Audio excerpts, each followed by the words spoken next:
So we are starting security analysis. This is our first lecture on financial management for CA, CMA final, MCOM, etc. So first of all, let us say what is a security.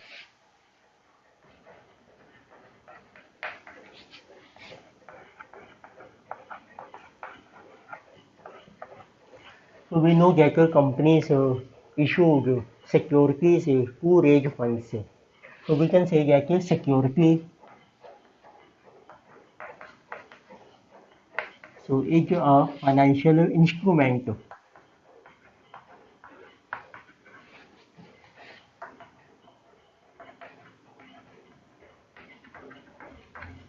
So security is a financial instrument used by private and government entities. So entities are also called enterprises. But normally we use the term firms also.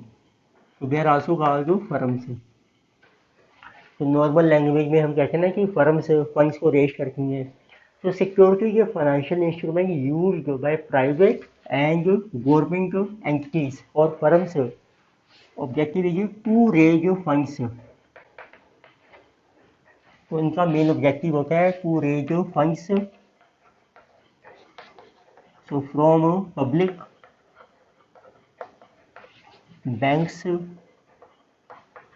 or financial institutions.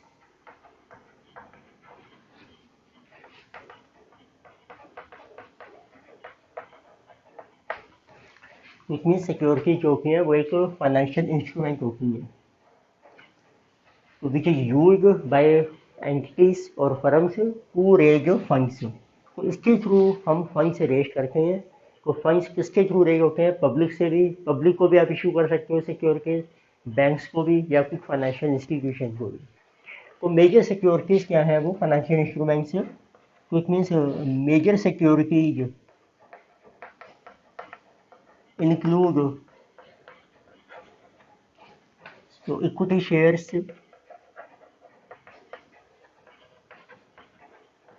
जैसे आपने देखा है companies जो होती हैं वो shares issue करती हैं टू रेज फंड्स. तो सबसे पहले आते हैं इक्विटी शेयर्स. सेकंड टाइप के शेयर्स होते हैं preference shares.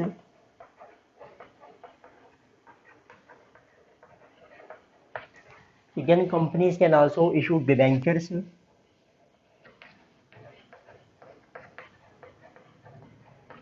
So as well as normally जो गवर्नमेंट इंस्टीट्यूशंस होती हैं वो इशू करती हैं डिबेंचर की जगह बॉन्ड्स. सो और बॉन्ड्स. तो ये मेन सिक्योरिटीज मानी जाती हैं. शेयर्स हैं, डिबेंचर्स हैं, बॉन्ड्स हैं. Shares are of two types, equity share and जो प्रेफरेंस शेयर्स. तो फर्दर इन सिक्योरिटीज को हम टू कैटेगरीज में डिवाइड करते हैं. तो कुछ सिक्योरिटीज होती हैं आपकी.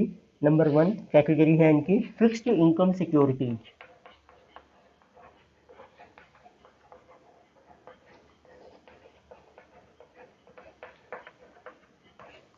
तो ये वो सिक्योरिटीज हैं जिसके ऊपर फिक्स्ड इनकम रिसीव होती है इन्वेस्टर को या जो एंटिटी है वो पे करती है. तो फिक्स्ड इनकम सिक्योरिटीज में आपको क्या पेमेंट मिलती है? Entities will pay fixed interest और फिक्स्ड डिविडेंड.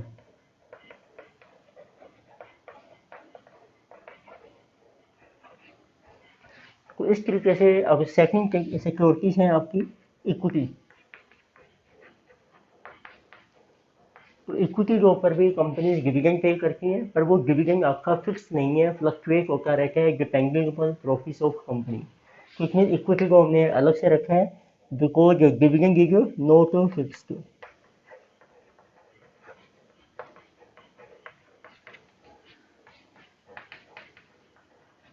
तो इस फिक्स्ड जिस सिक्योरिटी के ऊपर आपको फिक्स इंटरेस्ट मिल रहा है या फिक्स डिविडेंड मिल रहा है उसमें कौन कौन सी सिक्योरिटीज इंक्लूड होंगी? इसमें आ जाएंगे प्रेफरेंस शेयर जिसके ऊपर फिक्स डिविडेंड मिलते हैं, या डिबेंचर्स या बॉन्ड्स. तो इसमें हमारी सिक्योरिटीज इंक्लूड होती हैं प्रेफरेंस शेयर्स यानी कि debentures so as well as bonds.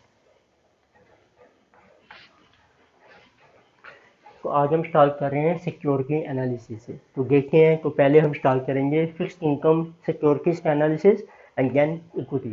तो उससे पहले देखते हैं बेसिक आइडिया क्या है सिक्योरिटी एनालिसिस का। तो आप पोस्ट करके नोट डाउन कर सकते हैं। तो नेक्स्ट टर्म है व्हाट इज सिक्योरिटी एनालिसिस। तो एनालिसिस का बेसिक मीनिंग है, तो जैसे यहाँ पर अब दो एंटिटीज हैं। नंबर वन है कि एक तो आपको मिलेगी एंटिटी जिसने सिक्योरिटी को इशू करना है पब्लिक को। तो एंटिटी है इशूड सिक्योरिटी। इट मीन्स ये एंटिटी कौन है आपकी, एक मे बी कंपनी और एक मे बी फर्म और एक may be government entity also. तो एक को एंटिटी आपको मिलेगी फर्स्ट पार्टी, सेकंड आपको मिलेगी पब्लिक। पब्लिक को हम कहते हैं investor. So public is a person who invests so funds in security.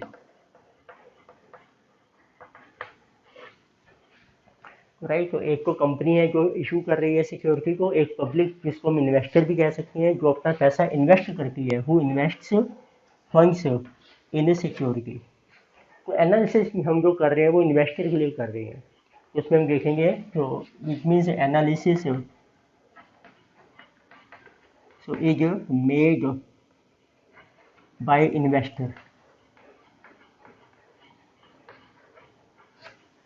अब इन्वेस्टर ने किस टाइप का एनालिसिस करना है, तो जैसे आप कोई भी सिक्योरिटी इन्वेस्टर के लिए जब इन्वेस्ट करने हैं फंड्स, हम कहते हैं कि उसने बाय करनी है। उसमें जब कोई भी सिक्योरिटी इन्वेस्टर ने बाय करनी है तो इन्वेस्टर ने डिटर्मिन करना है, तो देखते हैं उसके ऑब्जेक्टिव क्या हैं। तो सबसे पहले इन्वेस्टर ये देखता है कि जो वो सिक्योरिटी परचेज कर रहा है तो उसका जो प्राइस है वो रीजनेबल है कि नहीं। तो इट मीन्स इन्वेस्टर का मेन ऑब्जेक्टिव है number one two determine fair price of security, कि जो सिक्योरिटी है उसका फेयर प्राइस कितना है।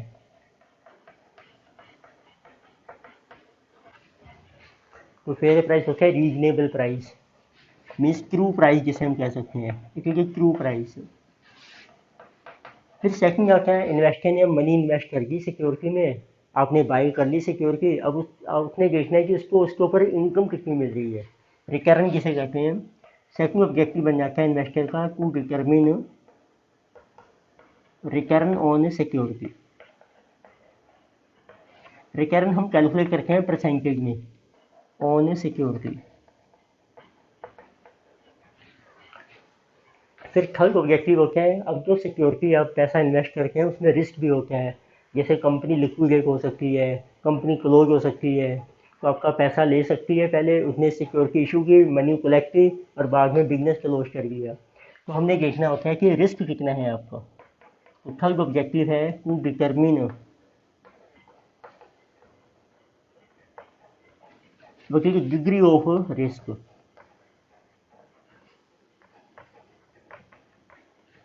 तो इन सिक्योरिटी फिर हम इन सब चीज़ों का एनालिसिस करके फिर इन्वेस्टर डिसीजन लेता है कि उसको सिक्योरिटी बाय करनी चाहिए या नहीं। उसमें हम कह सकते हैं फोर्थ ऑब्जेक्टिव है इन्वेस्टर का on basis of so value return and risk. तो इन्वेस्टर टेक्स ए डिसीजन।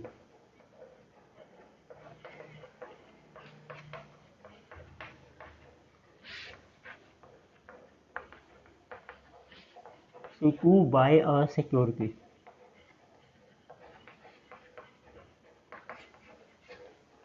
तो ये चार ऑब्जेक्टिव्स होते हैं इन्वेस्टर के। तो हमने देखा एंटिटी ने सिक्योरिटी इशू करके इन्वेस्टर ने अब मनी इन्वेस्ट करनी है, उसको बाय करनी है। तो बाय करने से पहले वो उसका एनालिसिस करता है एनालिसिस का मतलब है कि पहले वो उसका प्राइस चेक करेगा कितना बनता है, फिर वो रिटर्न कैलकुलेट करेंगे हम उसकी, रिस्क देखेंगे कितना है उसमें risk, and then we take a decision on the basis of value return risk. Investor take decision to buy a security. तो आज हम स्टार्ट कर रहे हैं, सबसे पहले एनालिसिस हम करेंगे फिक्स्ड इनकम सिक्योरिटी का। तो इसमें देखते हैं फिक्स्ड इनकम सिक्योरिटी में अब क्या क्या टॉपिक्स बनते हैं यहाँ से।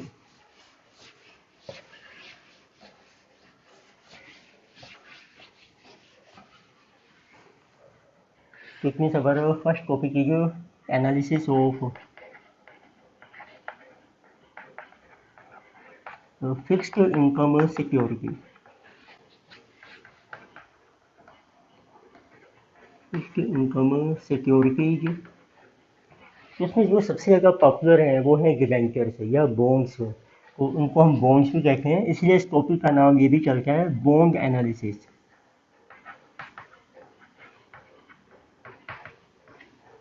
जो बॉन्ड है वो हमारा बहुत कॉमन नेम है, डिबेंचर के लिए यूज होता है, क्योंकि जितनी भी कॉरपोरेशन होती हैं वो सब बॉन्ड्स इशू करती हैं। जो गवर्नमेंट कॉरपोरेशन हैं, गवर्नमेंट एंटिटीज़ हैं, वो भी बॉन्ड इशू करती हैं। सिर्फ प्राइवेट कंपनी डिबेंचर इशू करती हैं, इसलिए कॉमन नेम चलता है बॉन्ड। तो हम भी बॉन्ड यूज करेंगे, but we can use debenture as well as preference share, क्योंकि तीनों के फीचर सेम है, फिक्स इनकम सिक्योरिटीज हैं। उसमें कॉपी देखिए आपके कौन कौन से बनते हैं। तो फर्स्ट हम डिस्कस करेंगे कि इसकी वैल्यूएशन कैसे की जाए, उसमें उसका नाम है बॉन्ड वैल्यूएशन।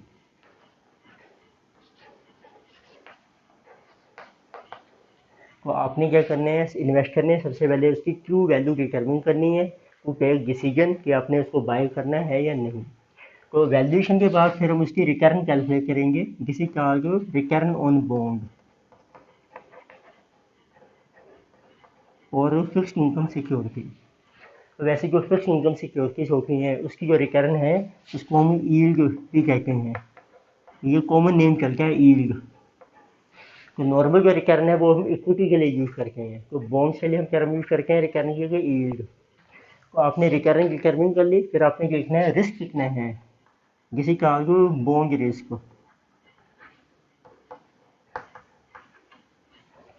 एक पॉइंट और भी आता है, कई बार इन्वेस्टर एक की जगह दो या तीन बॉन्ड्स भी परचेज कर लेते हैं, उसको हम कहेंगे कॉम्बिनेशन ऑफ बॉन्ड्स, उसका नाम है पोर्टफोलियो। तो फिर हम डिस्कस करेंगे बॉन्ड पोर्टफोलियो।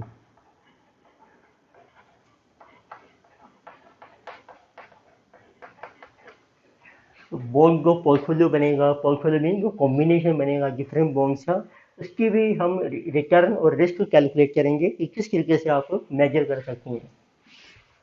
तो इट मीन्स बॉन्ड पोर्टफोलियो में let us see what are topics. उसमें दो टॉपिक्स कवर हो जाते हैं बॉन्ड पोर्टफोलियो की, देखेंगे हम रिटर्न और risk. Return means yield and risk. तो फिर एक और पॉइंट आता है, अब जो बॉन्ड्स होते हैं नॉर्मली कंपनी ने इनको रिडीम करना होता है, इसमें टाइम पीरियड फिक्स होता है 5 साल, 10 साल, 20 साल। तो जैसे 20 ईयर मैक्सिमम पीरियड चलता है, और गवर्नमेंट के बॉन्ड में इससे ज़्यादा पीरियड भी चल सकता है, 30 ईयर्स भी चलता है। तो उसको हम देखें कि कंपनी ने बॉन्ड को रिडीम करना है या रिफंड करना है, तो उसका डिसीजन कैसे लेंगे हम, get it is called our bond refunding decision. Bond refunding decision. तो ये हमारे जो हैं 5 टॉपिक्स हैं बॉन्ड रिस्क। बॉन्ड रिस्क भी एक लेंथी टॉपिक है, इसमें बहुत सारे टॉपिक्स हम करेंगे। एक बॉन्ड रिस्क में ये भी आता है कि जो रिस्क होता है उसको मिनिमाइज कैसे करते हैं, उसका नाम होता है immunization. So immunization of, immunization होता है मिनिमाइजेशन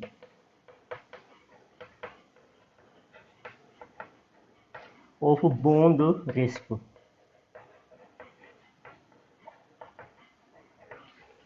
दीज आर 5 टॉपिक्स हैं जो बॉन्ड का एनालिसिस में हम डिस्कस करेंगे वन बाय वन। तो आज हम स्टार्ट कर रहे हैं सबसे पहले बॉन्ड वैल्यूएशन। तो वैल्यूएशन आप कैसे कर सकते हैं बॉन्ड की।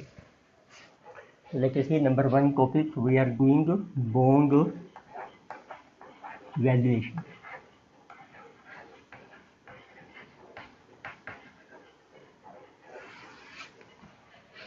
उससे पहले हम स्टार्ट करें, उससे पहले देखते हैं कि किस टाइप की सिक्योरिटीज हम कवर करेंगे इसमें। नंबर 1 को हो गया आपके bonds. So these are issued by government entities और corporations, राइट। सेकंड है आपके डिवेंचर से। Debentures are issued by private companies,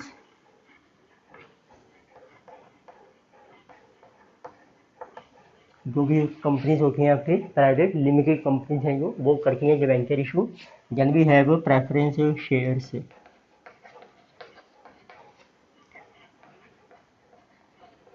तो preference shares as well as debentures तो दोनों ही इशू होते हैं बाय प्राइवेट कंपनी। इसमें देखें बाय डिफॉल्ट जैसे क्वेश्चन साइलेंट है, अब इनकी एक फेस वैल्यू होती है जिस प्राइस पर कंपनी इशू करती है। तो what is our face value, ये आपको लेनी है by default. By default mean जब क्वेश्चन साइलेंट है तो बॉन्ड की फेस वैल्यू चलती है ₹1000 और डिवेंचर्स और प्रेफरेंस शेयर की चलती है ₹100। जब क्वेश्चन साइलेंट है तो ये आपकी फेस वैल्यू मानी जाएगी। अदरवाइज वो कुछ भी कह सकते हैं क्वेश्चन में। बॉन्ड की फेस वैल्यू भी 100 भी हो सकती है, 10,000 भी हो सकती है, 5,000 भी हो सकती है, डिवेंचर की भी 1000 हो सकती है। बस जब क्वेश्चन साइलेंट है तो हमारा जो बाय डिफॉल्ट जिसे कहते हैं, by default means if question is silent. Silent means question में मेंशन ही नहीं किया आपको कि फेस वैल्यू कितनी लेनी है। तो ये जो फेस वैल्यू है, अब इसके ऊपर आपको एक इंटरेस्ट मिलता है जो फिक्स इंटरेस्ट होता है, तो वो आपको दिया होता है परसेंटेज में। How much is fixed interest और डिविडेंड जो आपको मिलेगा डिबेंचर के ऊपर, ये आपको परसेंटेज में मिल जाएगा। इसको हम कहते हैं फिक्स इंटरेस्ट को कूपन रेट। ये आपका कूपन रेट है। तो देखते हैं बॉन्ड वैल्यूएशन। अब वैल्यू का मीनिंग क्या होता है, तो जैसे आप बॉन्ड परचेज करते हैं, 5 ईयर की लाइफ है, 10 ईयर की लाइफ है, तो जब इन्वेस्टर ने बॉन्ड परचेज किया है उसको अब फिक्स इनकम मिलेगी फ्यूचर में जितनी इसकी लाइफ होगी। तो जो वैल्यू होती है ट्रू वैल्यू ऑफ बॉन्ड, तो true value of bond refers to present value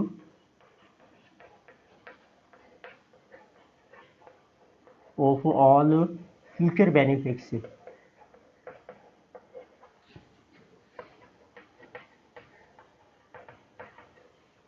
ठीक है, तो जब भी आप बॉन्ड परचेज करते हैं, जितने भी साल का बॉन्ड है, 5 साल 10 साल, तो इतने फ्यूचर में जो आपको बेनिफिट मिलेगा उन सब की आप कैलकुलेट कीजिए प्रेजेंट वैल्यू।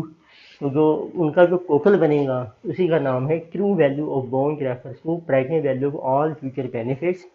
जब भी आप पैसा इन्वेस्ट करते हैं बॉन्ड में, एक इन्वेस्टर की भी एक्सपेक्टेशन होती है कि मिनिमम रिटर्न उसको कितनी मिलनी चाहिए। तो प्रेजेंट वैल्यू हम कैलकुलेट करेंगे, that will be at minimum required rate of return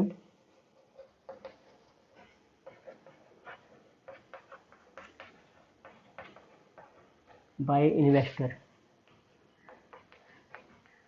तो ये हम कैलकुलेट करेंगे present value eight minimum required rate of return by investor. क्योंकि इन्वेस्टर की जो एक्सपेक्टेशन है कि इतनी रिटर्न तो मुझे मिलनी ही चाहिए, उसके बेस पर हम उसकी प्रेजेंट वैल्यू कैलकुलेट करेंगे। यहाँ पे मैं एक रिकॉल करता हूँ, तो जो प्रेजेंट वैल्यू है तो इसका आप, तो जिस स्टूडेंट को प्रेजेंट वैल्यू का आइडिया नहीं है तो ये आपने किया है सीए फाउंडेशन में।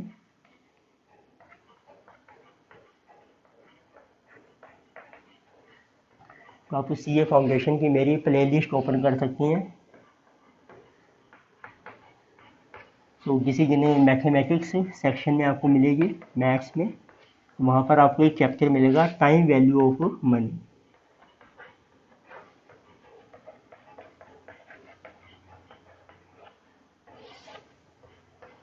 राइट, तो यूट्यूब चैनल पे ही आपको मिल जाएगा।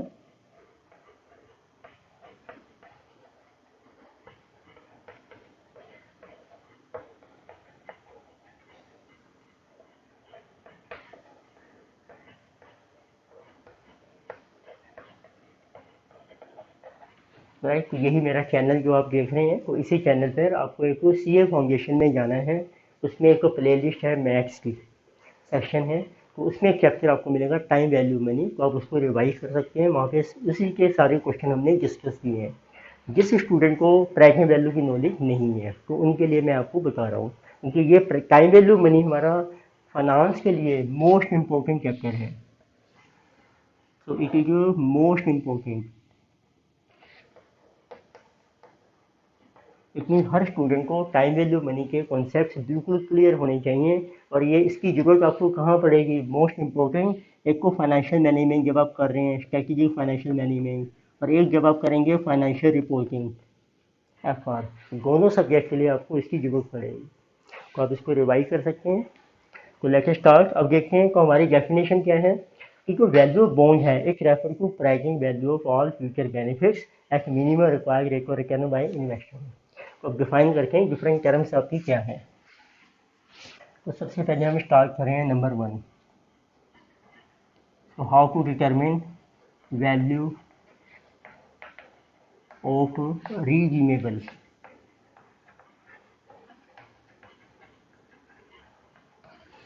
बॉन्ड। तो नॉर्मली जो कंपनीज होती हैं वो इस टाइप का डिबेंचर या बॉन्ड इशू करती है, जो रिडीम हो जाता है कुछ टाइम के बाद। इसमें देखिए आपको एक टाइम स्केल ड्रॉ करना है। तो जब कंपनी इशू करती है उसको हम कहते हैं जीरो टाइम पीरियड, और जितनी इसकी लाइफ है जिसे कहा गया एन, एन से डिनोट करेंगे हम लाइफ। ये नॉर्मली चलती है ईयर्स में। तो सबसे पहले आपको जीरो पीरियड में आपको मिलेगी एफ। तो F is you face value of security और बॉन्ड और डिबेंचर और प्रेफरेंस शेयर। तो फिर आपको मिलेगा, एक को फेस वैल्यू दी है और किस प्राइस पर इशू कर रही है कंपनी, इसको हम कह रहे हैं पी। तो पी हो गया आपका इशू प्राइस ऑफ सिक्योरिटी। क्योंकि कंपनी इशू कर सकती है बॉन्ड को पार के ऊपर, एट पार, और it may be at premium, और it may be at discount. तो इशू प्राइस हम कब लेते हैं, जब कोई नया बॉन्ड या डिबेंचर इशू कर रही है कंपनी फर्स्ट टाइम, और एक इन्वेस्टर को मार्केट से परचेज करना है, तो फिर जो पी जो है आपका वो बन जाएगा मार्केट प्राइस, और it will be market price. तो इसमें जो पी है ये हम इन्वेस्टर के लिए एनालिसिस कर रहे हैं। तो पी जो बन जाएगा जिसे कहा जो परचेज प्राइस, तो ये आपका परचेज प्राइस है ऑफ सिक्योरिटी। तो फॉर इन्वेस्टर, इन्वेस्टर के लिए, जिसको हमने पी से डिनोट कर दिया है। फिर जब आपकी लाइफ ओवर हो जाएगी फिर आपको मिलेगी रिडेम्पशन वैल्यू, जिसको हम डिनोट करेंगे आर से लास्ट में। तो are means redemption value.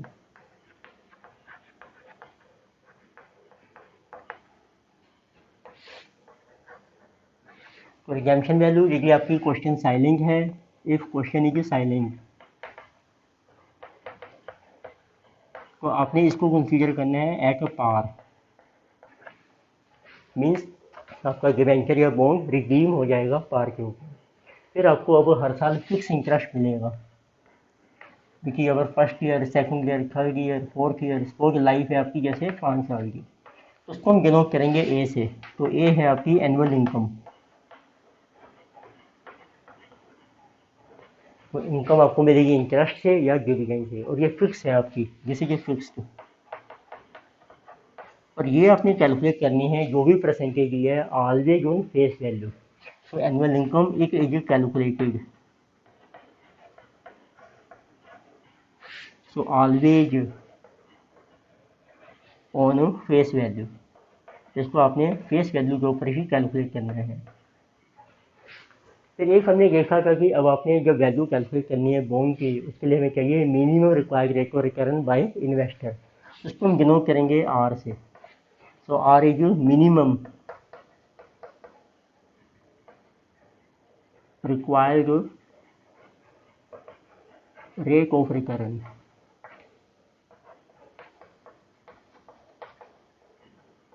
To by invested. ये आपको दी होगी क्वेश्चन। तो देखें तो आपका फार्मूला क्या बनेगा, तो हम ले रहे हैं वैल्यू ऑफ रिडीमेबल बॉन्ड।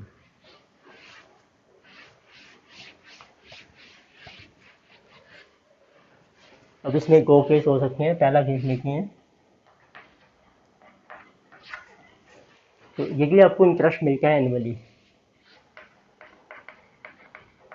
तो interest is payable annually.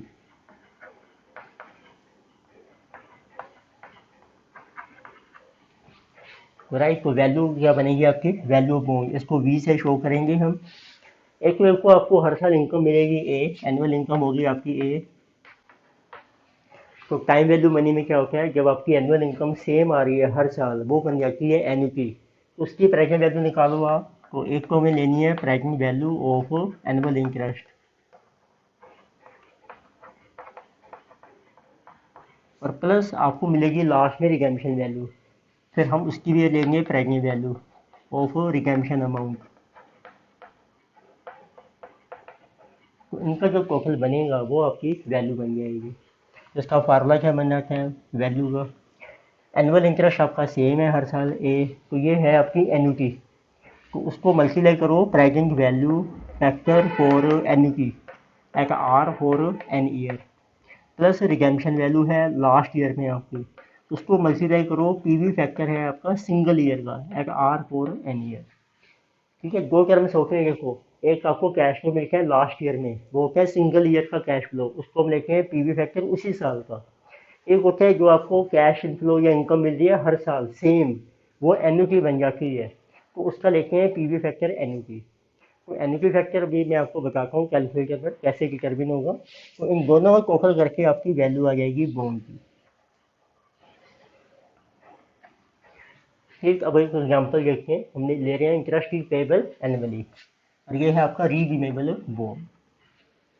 Suppose कर लीजिए आपकी फेस वैल्यू है दैट इज 1000 रुपीज़, और परचेज प्राइस है आपका 1050, रिडेम्पशन हो रही है आपकी 1100 के ऊपर, इसमें 10% प्रीमियम के ऊपर, और जो कूपन इंटरेस्ट है आपका जिसकी 12% बॉन्ड, और जो लाइफ है वो है आपकी 5 साल की, और रिक्वायर्ड रिटर्न आपको दी है 10%। अब आपने इसकी वैल्यू कैलकुलेट करनी है। वैल्यू की डेफिनेशन है present value of future benefit. Future benefit से एक को हर साल इंटरेस्ट मिलेगा और एक मिलेगी रिटेंशन। तो आपने एक टेबल ड्रॉ करना है, इसमें मेंशन कीजिए। फर्स्ट कॉलम में हम मेंशन करेंगे ईयर। तो अब देखो हर साल इंटरेस्ट मिलेगा 12%, ये फेस वैल्यू के ऊपर मिलेगा, ये हर साल सेम है, इसको लिखेंगे हम 1 to 5 ईयर। फिर फिफ्थ ईयर में आपको मिलेगी रिडेम्पशन, उसको लिखेंगे सिंगल फिफ्थ ईयर। यहाँ लिखो फ्यूचर में आपको बेनिफिट कितना मिलेगा, जिसे कहते रुपीज़। तो आपका इंटरेस्ट मिलेगा 12%, हमने लेना है हमेशा फेस वैल्यू 1000 के ऊपर, जिसे 120। फिर रिडेम्पशन होगी आपकी 1100। अब इसको मल्टीप्लाई करना है अपनी पीवी फैक्टर, हम लिखेंगे यहाँ पर आर है आपका 10% के ऊपर। ठीक, तो देखो ये फैक्टर कैसे कैलकुलेट करेंगे। पीवी फैक्टर का ये फार्मूला होता है हमारा कैलकुलेटर में। पीवी फैक्टर जैसे हम ले रहे हैं 10%, आपने लेना है 1 डिवाइडेड बाय 1.10, 1 प्लस 10%। तो आप कैलकुलेटर में 1 को डिवाइड कीजिए 1.1 से। 1 एक बार आप डिवाइड करेंगे ये पहले साल का आ जाएगा, यानी second year, third, fourth, fifth year. तो फिफ्थ ईयर का फैक्टर आ रहा है 0.621, 0.621। अब ये एन्युटी है आपकी, हर साल जिसका इनकम सेम आ रही है, उसका फैक्टर हमें चाहिए होता है इन 5 सालों का टोटल, वो आपको कैलकुलेटर से मिल जाएगा। प्रेस कर दो ग्रोस टोटल जीटी, तो टोटल आ गया आपका 3.791। ये हमारा एन्युटी फैक्टर है जो टोटल हो जाता है सभी पीवी फैक्टर का। अब आप इसको मल्टीप्लाई कर लीजिए तो आपकी आ जाएगी present value is how much multiply by this.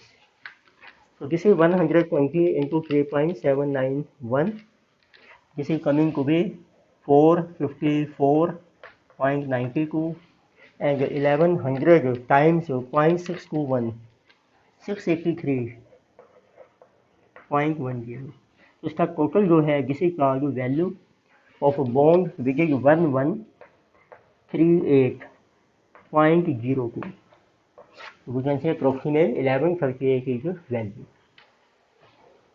उसका भी यूज देखते हैं, डिसीजन कैसे लेंगे बाद में। अब एक देखते हैं पहला है सेकंड केस, जब आपको इंटरेस्ट मिलता है payable half yearly, get it our second case, interest is payable half yearly.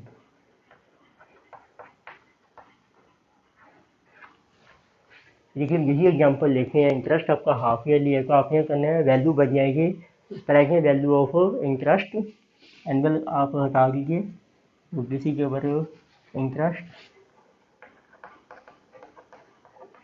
और प्लस प्राइस वैल्यू रिडेम्पशन। तो आपने करना है इंटरेस्ट को हमने कर दिया हाफ, तो आपकी जो इनकम है वो हो जाएगी a/2, और जो एन्युटी फैक्टर बनेगा और जो टाइम पीरियड होंगे, जैसे अब देखिए आप करते हैं 1 साल के, अब 2 पीरियड बन गए 6 महीने के, हाफ ईयर के, तो टोटल पीरियड हमारे 5 के 10 बन जाएंगे। तो इसका मतलब जो एन है वो डबल हो जाएगा आपका, this is for 2n। Redemption को सिंगल कैश फ्लो है और जो एन है आपका हो गया डबल। और फर्दर जो रिक्वायर्ड रिटर्न है 10%, ये पर एनम है, इसको भी हाफ ईयरली बना लो, जैसे आपका आर हो जाएगी डिवाइडेड बाई 2, ये भी 2 से डिवाइड हो जाएगी, आर डिवाइडेड बाई 2। तो उसी क्वेश्चन में देखते हैं, देखिए आपका है जिसमें तो आपने कैसे चेंज करना है क्वेश्चन में। अब देखो ये है आपका हाफ ईयरली इंटरेस्ट मिलेगा, तो आपने लिखना है यहाँ पर ईयर की जगह लिखेंगे हम पीरियड, पीरियड है आपका 6 मंथ्स का।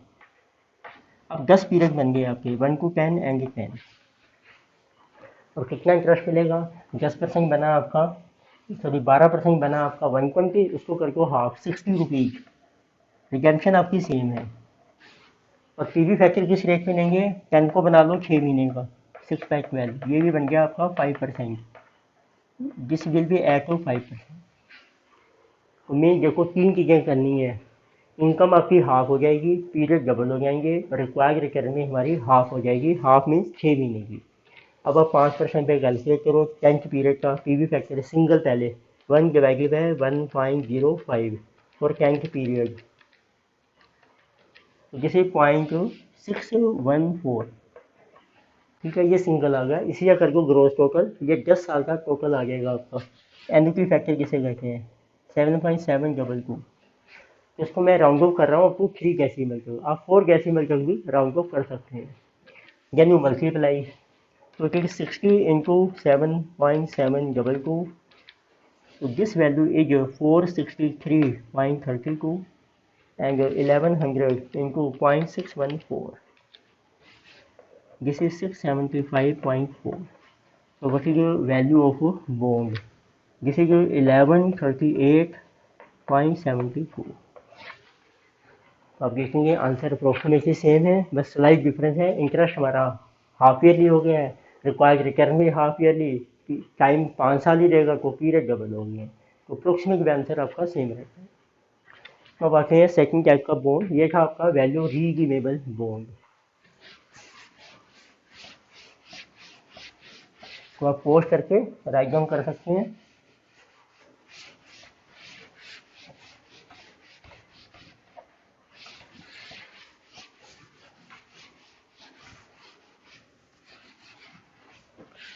Next second type of bond आपको मिलेगा जिसमें वैल्यू ऑफ परपेचुअल बॉन्ड।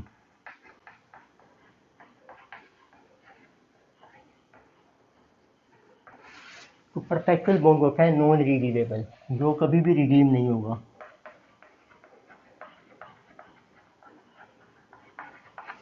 तो प्रैक्टिकली को पॉसिबल नहीं है, प्रैक्टिकली को हर डिबेंचर रिडीम होता है, बट ये भी क्वेश्चन में लाइफ नहीं दी, if life is not given in question, तो हम एज्यूम करते हैं कि ये परपेचुअल बॉन्ड है, इसकी लाइफ जो है वो इनफिनिटी है। तो it means non redeemable means we can say that life is infinity. तो इसका जो हम टाइम स्केल ड्रॉ करके वो इस टाइप से बनेगा, 0 टाइम पीरियड, तो फेस वैल्यू है, परचेज प्राइस है इन्वेस्टर का, और जो लाइफ है वो आपको लेनी है इनफिनिटी। तो आपको हर साल एनुअल इनकम मिलती जाएगी, पूरी लाइफ मिलेगी। इसमें कोई रिडेम्पशन नहीं मिलेगी। रिक्वायर्ड रिटर्न आपको बी होगी। तो वैल्यू का फार्मूला ये है, v इज इक्वल टू तो present value of annual benefit. तो we take only present value of annual benefits. तो इसमें से v बन जाएगी, अब इसको जीरो भी ले सकते हैं, वैल्यू हम कैलकुलेट करते हैं जीरो पीरियड में, आज की डेट में। दैट इज इक्वल टू, जब आपकी एनुअल इनकम कांस्टेंट है, इसको कहते हैं परपेचुटी, तो जिसे चार्ज परपेचुटी पूरी लाइफ के लिए।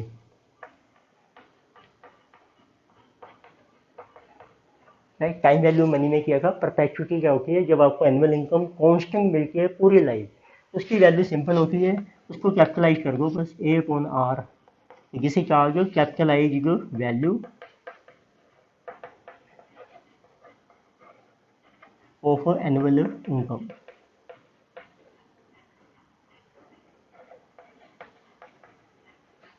जिसे हमारे फार्मूला, जैसे एग्जांपल लेते हैं, तो कंपनी ने एक प्रेफरेंस शेयर इशू किया है जीरो टाइम पीरियड में, तो जिससे कि 12% preference share issued and at the rate of suppose 105। तो इसमें से इसकी जो फेस वैल्यू है वो है आपकी 100 रुपीज़। तो 105 रुपये का कंपनी इशू कर रही है, और लाइफ आपको मेंशन नहीं की, और रिक्वायर्ड रिटर्न इन्वेस्टर की 10%। यानी what will be value of preference share. तो हम अप्लाई कर दीजिए फार्मूला। तो लाइफ आपको मेंशन नहीं की तो परफेक्चुअल माना जाएगा। तो आप देखिए value of preference share in zero period की annual income upon R. Annual income है आपकी 12%, 100 के ऊपर 12 रुपीज़, और आर है आपका 10%। तो 10% को आप लिख सकते हैं 12/0.9। तो वैल्यू आ जाएगी आपकी ₹120, दिस इज योर वैल्यू। ये था सेकंड। थर्ड टाइप का बॉन्ड होता है जिसे कहा जाओ जीरो कूपन बॉन्ड। ये भी सिंपल होता है, इसको हम कहते हैं जेग CB, और इसी आल्सो कहा जो जीरो इंटरेस्ट डिबेंचर।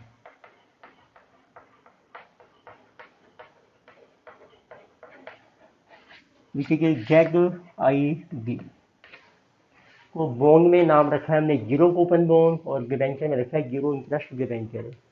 इसमें होता है कि कंपनी इशू करती है डिबेंचर को, फेस वैल्यू आपको दी है, जैसे जीरो पीरियड है, तो आपको इशू किया है डिबेंचर हमने 1000 का, सपोज लो 10 साल की लाइफ है, तो 10 साल के बाद आपको रिडेम्पशन वैल्यू मिलेगी 5000 रुपीज़। इसमें ना कोई आपको इंटरेस्ट नहीं मिलेगा, एनुअल इंटरेस्ट, ये जीरो होता है। इसमें जो रिडेम्पशन वैल्यू है उसको फेस वैल्यू कहते हैं हम, तो ये रिडीम होता है फेस वैल्यू के ऊपर। तो 10 साल के बाद इसमें कोई इनकम तो मिलेगी नहीं आपको हर साल, तो एक तरीके से आपका इंटरेस्ट समझो एक्यूमुलेट होकर आपको 1000 की जगह 5000 रुपये मिलेगी। तो वैल्यू कैसे निकालोगे आप? तो वैल्यू कैलकुलेट करने का मेथड सिंपल है जीरो कूपन में।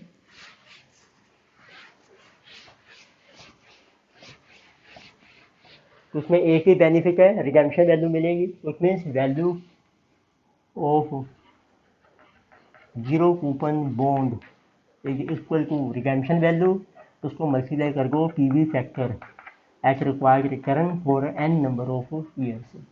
तो बस ये इसकी वैल्यू आ जाएगी।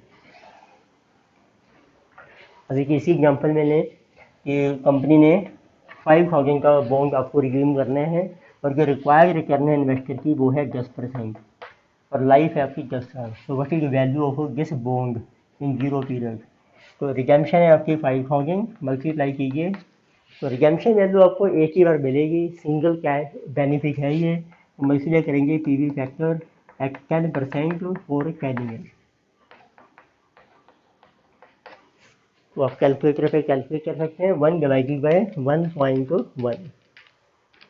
तो फॉर 10 ईयर्स दिस फैक्टर है 0.386, राउंडेड फिगर 5000 इंटू 0.386, तो दिस वैल्यू इज 1930।